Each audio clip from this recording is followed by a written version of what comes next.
The Little Match Girl by Hans Christian Andersen. Most terribly cold it was.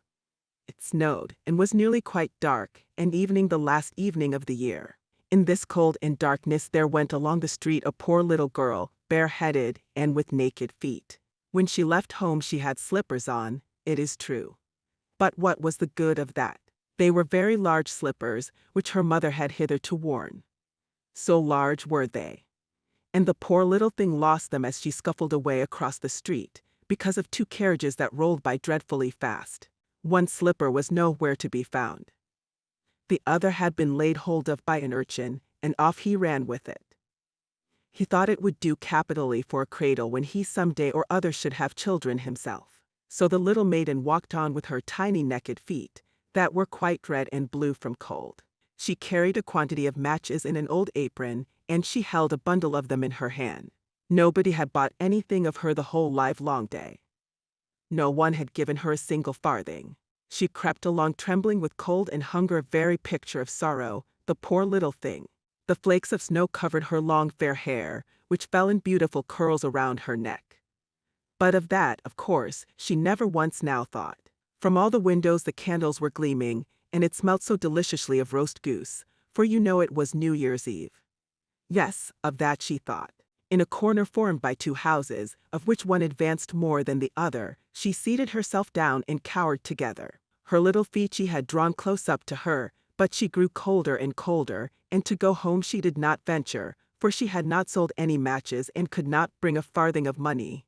From her father she would certainly get blows, and at home it was cold too, for above her she had only the roof, through which the wind whistled, even though the largest cracks were stopped up with straw and rags. Her little hands were almost numbed with cold. Oh, a match might afford her a world of comfort, if she only dared take a single one out of the bundle, draw it against the wall, and warm her fingers by it. She drew one out. Risht! How it blazed, how it burnt! It was a warm, bright flame, like a candle, as she held her hands over it.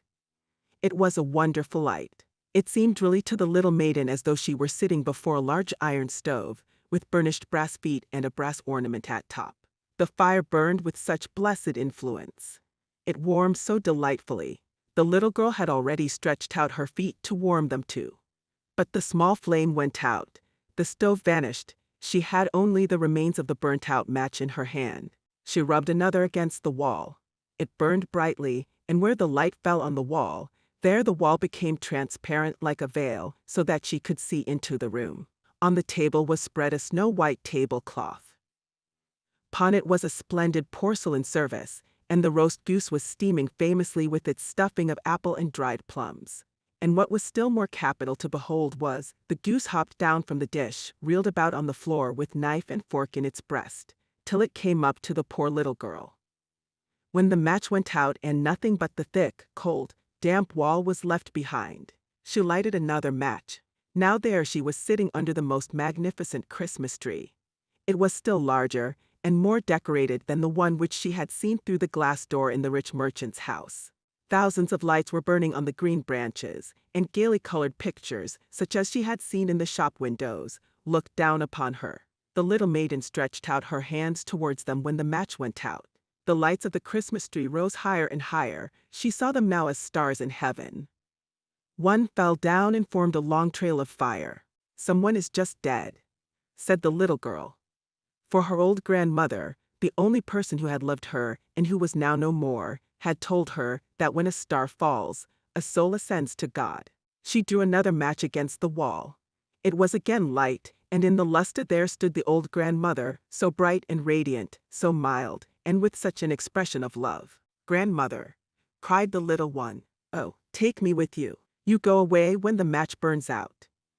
You vanish like the warm stove, like the delicious roast goose, and like the magnificent Christmas tree." And she rubbed the whole bundle of matches quickly against the wall, for she wanted to be quite sure of keeping her grandmother near her. And the matches gave such a brilliant light that it was brighter than at noonday.